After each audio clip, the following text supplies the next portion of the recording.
Hey, this is Dave Brenner from Theory of a Deadman. Checking me out on In the Now magazine. Right here. So you guys are currently out on the Avalanche tour. That's true. How's that been going for you guys? That's been going great. The crowds have been awesome. It's 5 bands, you know, all that bring a little something different to the table. So bravo to the audiences for digging every band and treating everybody with respect. So far it's been really great.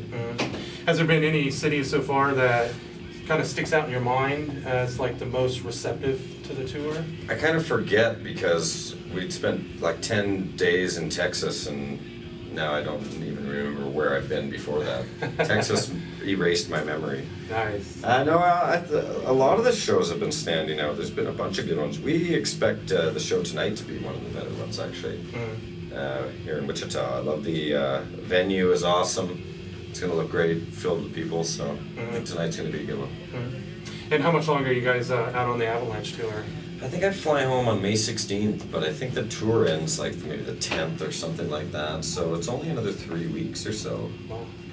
Nice. So have you guys talked about what the next step is for you guys? Are you guys going to go out and tour some more? Or? We're going to take maybe a month off or so after this tour.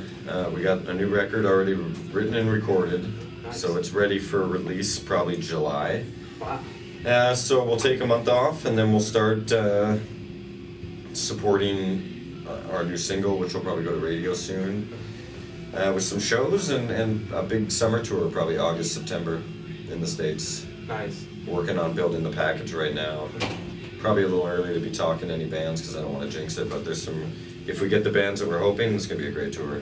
Wow. So we're Is this going to be a Theory headlining tour? Yeah, it's going to be a package similar to what this is, similar to the Avalanche. It would probably be 5 bands and same kind of thing. But yeah, I think we're going to close it, so it'll be a little bit of a Theory tour, yeah, for sure. Nice. Let's, you mentioned some new stuff. Let's talk a little bit about that. Sure. How long did you guys spend putting the new record together?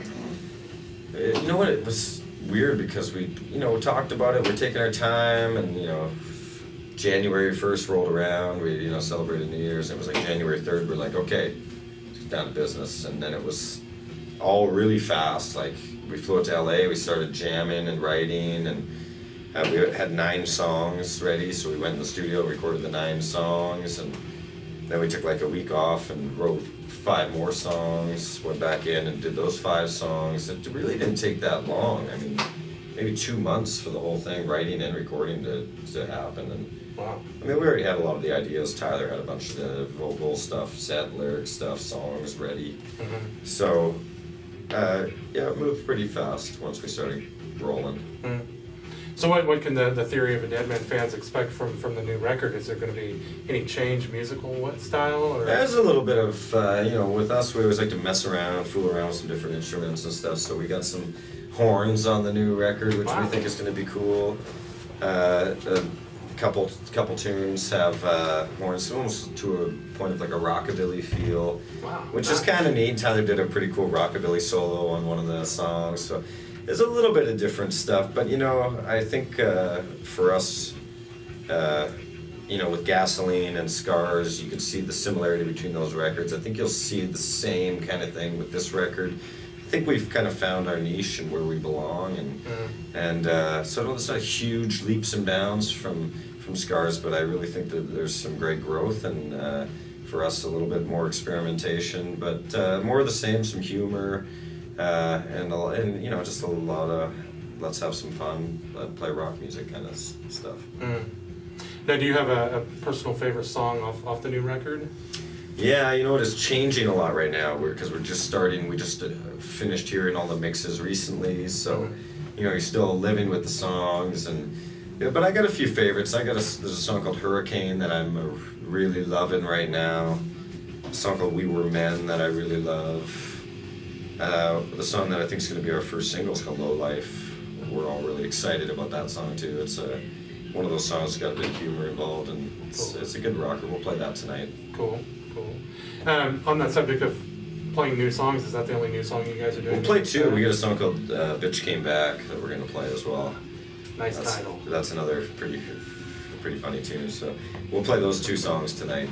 It's a good chance Bitch Came Back will be a single sometime in the future. Have you noticed the audience's reaction to the new songs? You know, the reactions were a little slow at first because, you know, I almost can tell, like, to me it feels like the people that are Theory fans are like, oh, I don't recognize this, and they, instead of rocking out, they sort of listen more intently, and they actually want to try to remember it maybe. Mm-hmm. But then as, you know, the tour's been going on, and there's, you know, YouTube footage of the new songs and stuff like that, people, our fans are finding it, and they're familiar, and I've seen people singing them, like singing along with them, which is pretty cool because it means that, you know, our fans are excited about the new record, which we're excited about. Mm-hmm. But also means that, you know, if they don't know the song, then it means that it's catchy enough that they're learning it before the song ends, which is a good sign as well. Mm-hmm. So. Definitely. Nice. And what about videos? Have you guys talked about shooting a video for the single yet? We're actually in discussion right now about it. We got like a treatment that we're all working on for Low Life, and it's a pretty cool idea for the treatment. So it's early stages as well, but there's talks of us trying to film the video while we're on this tour. So cool. Yeah. Now, the last time we talked with you, we talked a little bit about your vinyl collection. Yeah. And I noticed you have it out on the road with you again. Yep. Have you picked up anything new and interesting since we last talked? You know, I haven't, but Joe from Hailstorm was out at a record shop the other day. He bought a couple Pearl Jam records, so we spent a day spinning those, and Vitalogy and Versus, so that was pretty cool. But I've been meaning to. It's just, you know, you have to be in the area to make something like that happen. But I'd like to. I'm due for some new stuff. Been listening to the same records over and over again here. Is there any one specific vinyl record that you are on the hunt for that you can't come across? Not really. I mean, for me right now, it's just about hitting the stores and having something catch your eye, you know. Mm-hmm. That's what I do with these. Caius playing right now. Just hit the music Excellent, store, man, see a Caius record, and I'm like, oh yeah, I gotta have that in the collection. You know, that's kind of what it's like for me. Just pick stuff up as you see it. Now, being having such a wide range of personal musical influences, right. Is there any one specific genre that you tend to lean toward when you're looking for, like when you're out buying vinyl? I don't know. The stuff that was meant for vinyl always seems to sound the best. So, you know, some of the stuff that was released originally on vinyl is always good to get. Mm-hmm. But for me, I also love listening to the stuff that I grew up on. You know, the Alice in Chains stuff that I grew up on with CDs, and listening back to that stuff on vinyl is cool too. So. Mm-hmm. It's got a whole different sound. Yeah, and I got the new Alice in Chains record on vinyl, and it sounds so awesome. Mm-hmm. So, you know, I like pretty much anything. It's a cool way to listen to music. You know, you throw it on, listen to the whole album instead of just picking songs. You know, it's nice. Yeah. Now let's talk a little bit about your guitars. Who are you currently endorsed by?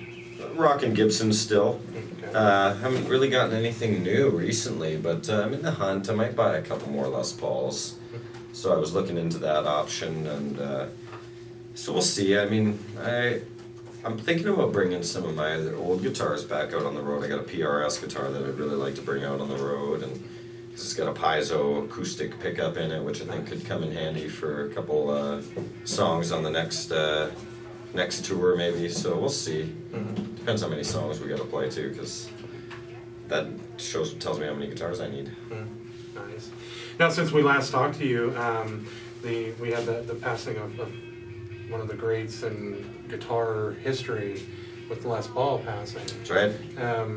What did you think about that when you heard that he passed? And did you ever have a chance to meet him? I never met him, no, but obviously that's sad. I mean, the Les Paul is the most perfect designed guitar of all time, so you know, he's got a pretty good stamp of approval with his name. But yeah, it's sad, but you know, unfortunately that stuff happens, and we always move on, and you know, just remember those people with great memories, you know.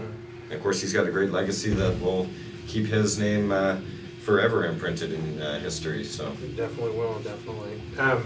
What drew you to playing Gibsons as opposed to something else? I think it's just growing up and watching Slash and Jimmy Page and seeing them play Gibsons and say, well, this is some of the best guys on earth, and they're using the best guitars. obviously, so better emulate what they do.